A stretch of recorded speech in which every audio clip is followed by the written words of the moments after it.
नमस्कार दोस्तों, आज के हमारे इस वीडियो में हम आपके लिए शुक्रवार व्रत की कहानी लेकर आए हैं। किसी गांव में एक बुढ़िया माई अपने बेटे और बहू के साथ रहती थी। सास का नियम था, सुबह जल्दी उठती, नहा धोकर शुक्र भगवान को स्नान कराती और भोग लगाती। ये उसका रोज का नियम था।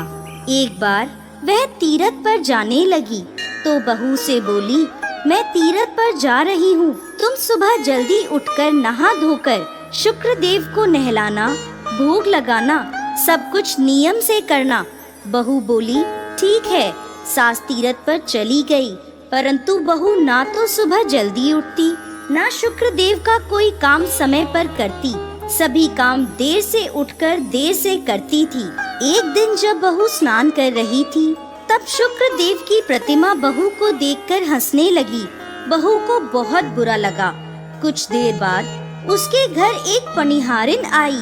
बहू ने उसे कहा, तू शुक्र देव की प्रतिमा अपने घर ले जा, ये मुझे देखकर हंसती है। पनिहारिन बोली, ऐसे कैसे मैं प्रतिमा अपने घर ले जाऊं? मेरे घर में भी बहू बेटियां हैं। अगर तुम कहो तो मैं बाहर गड्ढा खोदकर इस प्रतिमा को दबा देती हूँ। बहू बोली, ठीक है, दबा दो। पनिहारिन ने प्रतिमा उठाई और घर के बाहर गड्ढा खोदकर उस गड्ढे में दबा दी। जब से शुक्र देव की प्रतिमा को गड्ढे में दबाया, तभी से उनके घर का बुरा वक्त शुरू हो गया। घर का अन्न धन सब खत्म हो गया। घर में चोरी हो गई। बेटा बोला, सब कुछ ठीक था, जब से मेरी माँ गई है तब से मेरे घर की दशा ही बदल गई है। बहू बोली, कुछ धन तो चोर ले गए और कुछ धन तुम्हारी माँ अपने साथ ले गई। घर में कुछ नहीं बचा। कुछ समय बाद जब माँ घर वापस आई तो घर के हालात देखकर हैरान रह गई। बेटा बोला, माँ तुम्हारे जाते ही घर के हालात एकदम बदल गए। घर में चोरी हो गई। हम अन्न के दाने दाने को तरस गए हैं। माँ बोली, बेटा कोई बात नहीं, शुक्र देव सब ठीक करेंगे। ऐसा कहकर जब वह घर के मंदिर में गई तो देखा शुक्र देव की प्रतिमा वहाँ नहीं है।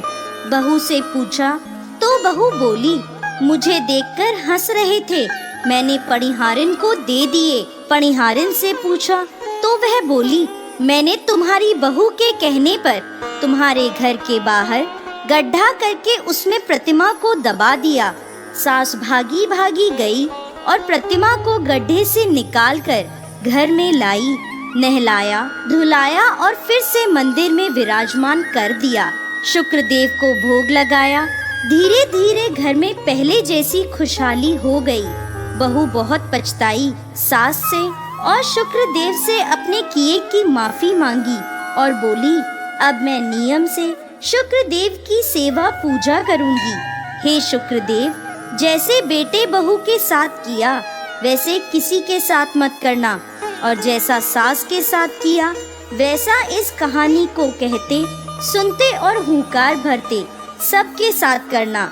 सबके अन्न धन के भंडार भरना।